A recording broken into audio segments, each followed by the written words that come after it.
Oh, yeah. I would imagine, given that, books take a while to come out, you had to bang this out pretty fast, right? Yeah, I worked on it as the season went on, not knowing the ending. And, spoiler alert, if you're a Dodger fan, you'll like the ending. But I worked on it as the season went on, and then I had 2 weeks after the last ball game, the last game of the World Series. That's your deadline. I had 2 weeks. I didn't leave the house for 8 days. I can imagine, because then, right, you got a walk-off grand slam in game one, and you have to go to there. All right, we'll get there. I want to start, because it seems so long ago with Ippei Mizuhara. The gambling thing breaks right away, right, across the water. So what was that like covering that? Shocking. First of all, we were over there for the games in Korea. We had no idea what was going on behind the scenes. After the first game, they held us out. The media had to wait outside for longer than normal because Ippei was inside, telling his story to the team that night. Wasn't the story that eventually came out and that it changed to. So we had no idea how big this was going to be until it started to come out in the media and all the questions about what Shohei's involvement was. There was a real feeling among the Dodgers that everything they had invested in this guy, marketing-wise, on the field and so on, was just going to go away before it ever really got started. Right. I mean, that's amazing. And that was a disastrous start, right after that. And Yamamoto, right, is that, he got lit up a little bit. And you're thinking, all this monstrous investment, what was that at that point? Because plus then when you hear gambling, right, and you start thinking, wait, this is the game's premier player. We've seen this before, right? The guy just will Hall of Fame and all that. Not in their prime like this, though. That's true. Yeah. Right. It was shocking. I think the Yamamoto thing, they were able to put aside, a lot of nerves in the first start. He wasn't quite ready. There were some issues in spring training with him pitch tipping, and he had made some changes to his mechanics to try and address that. The changes didn't go very well. Eventually they did, and he had, a good season when he was healthy. But this was just massive. Right. And the popularity of Shohei Ohtani in the United States is one thing. But globally, in Japan, it's beyond whatever you think it is. Really? It's Justin Bieber plus Taylor Swift Beatles times Michael Jordan. The Beatles for old guys like us. You can use Beatles. I understand what you're talking about. Okay, the Beatles. All right. Taylor Swift, please. It is amazing over there. When we went this year for the Tokyo series, we saw it firsthand.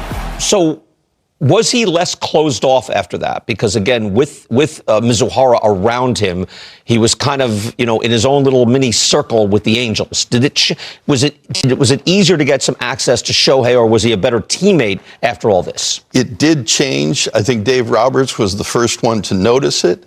He thought that Ippei was kind of a wall between Shohei and the world, to be honest.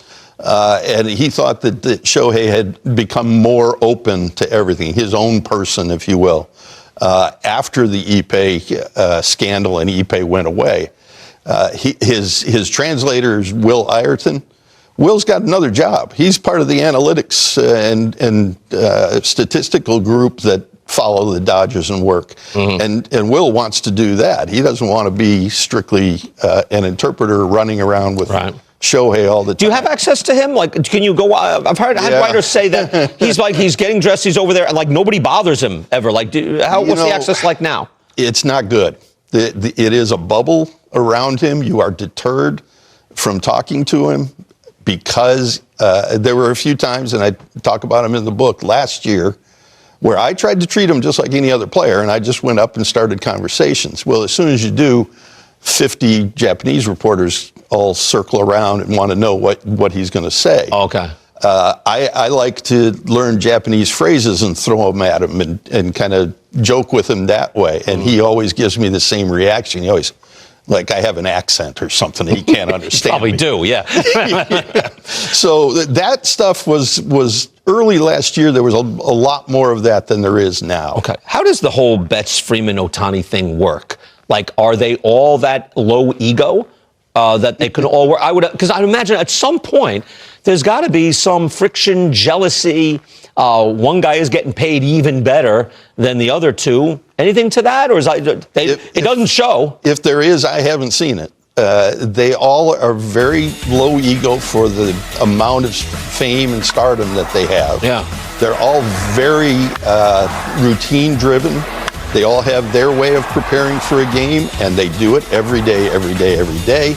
I joke with Freddie Freeman, if we see him take batting practice on the field before a game, we know something's wrong and he wants to break the routine. Shohei, we never see take BP on the field. He comes out to play catch as part of his Tommy John rehab, or he'll do some running if he needs to. But his work's all done in the batting cage underneath, so we don't see them. So they're all very driven in their own way, and they don't get in each other's lane. Yeah, they're professionals. Absolutely. Right. No, it works when you can operate, and it is amazing at that level with the way egos are in this game. And have to be. You have to think highly of yourself, but that doesn't work out that way. What did you learn from forcing yourself, again, when you force yourself to write a book, right? You have to think more about what you're watching, what you're observing. What did you learn from it?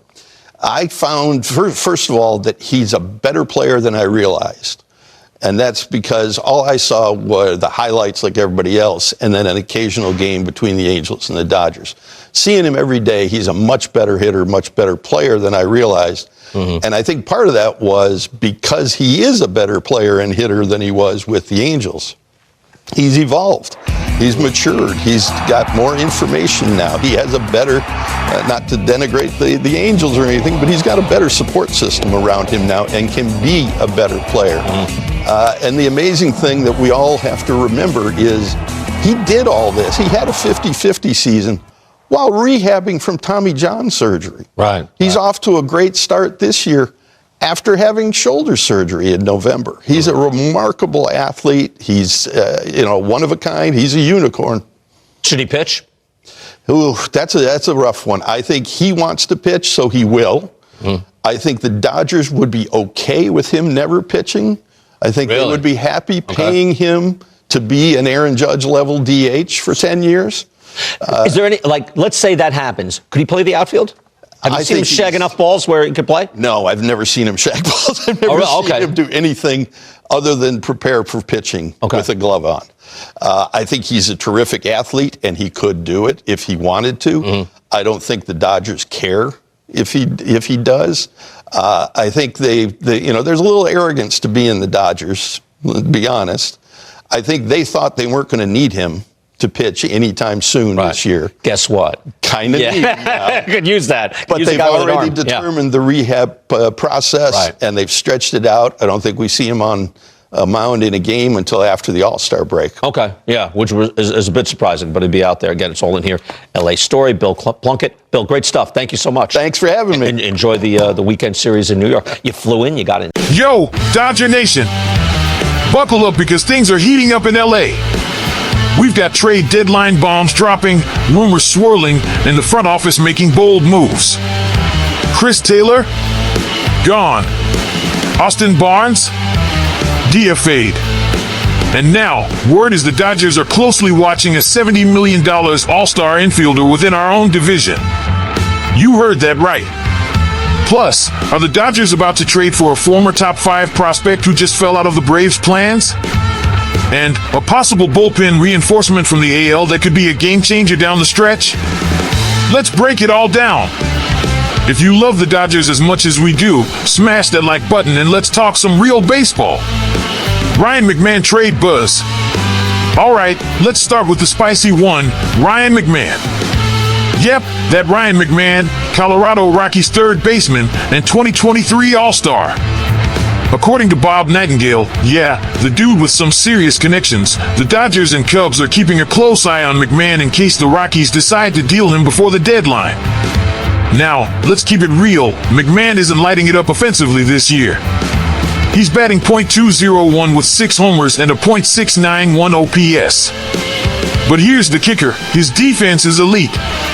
He's ranking positive in outs above average, which is music to Andrew Friedman's ears. And here's where it gets interesting. Last year, McMahon hit .242 with 20 bombs and 65 RBIs. That's production, folks.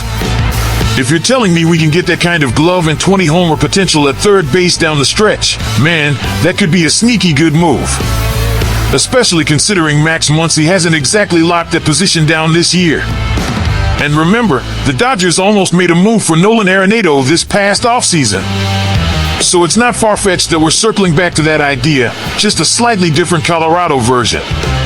Jared Kelenic, or Reclamation Project? Next up, Jared freaking Kelenic. Look, I know a lot of y'all might roll your eyes here, but hear me out. This dude was once the number 4 prospect in all of baseball. The Braves just optioned him to AAA after 23 games this season, and with Ronald Acuna Jr. coming back, they don't really need him anymore. Meanwhile, Michael Conforto is hitting below .200 in left field, and the Dodgers aren't crazy about promoting anyone from within to take that spot. So what do? You buy low on upside. Kelenic hit .231 in 131 games last year. Not great, but he plays solid defense and has raw talent. If anyone can unlock it, it's the Dodgers player development staff. Worst case scenario? You get a reliable 4th outfielder. Best case? You strike gold and get a breakout bat just when you need it most. And get this, guys like Ben Kasparius, Alex Vizia, or Anthony Bonda could be part of the trade. We've got the arms to offer, especially with how deep the bullpen's been. Which brings us to the next point.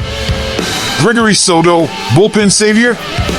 Let's talk bullpen, because we lead all of baseball in bullpen innings with over 210 innings pitched. That's a big red flag, especially when you look at our IL, 14 pitchers out, including key bullpen pieces. Enter Gregory Soto. 2-time All-Star. Power lefty. 96.6 miles per hour fastball.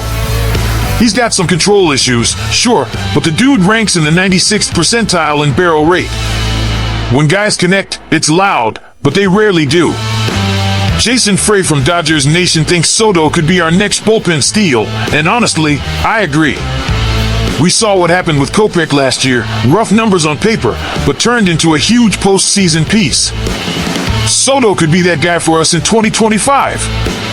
Baltimore's been a disappointment this season, and Soto's on an expiring deal. That's the kind of deal Friedman loves to make: short-term risk, high upside. Guys, this front office is not sitting back. With how aggressive they've already been, cutting Taylor, DFAing Barnes, it's clear they want to win now. And I'm here for it.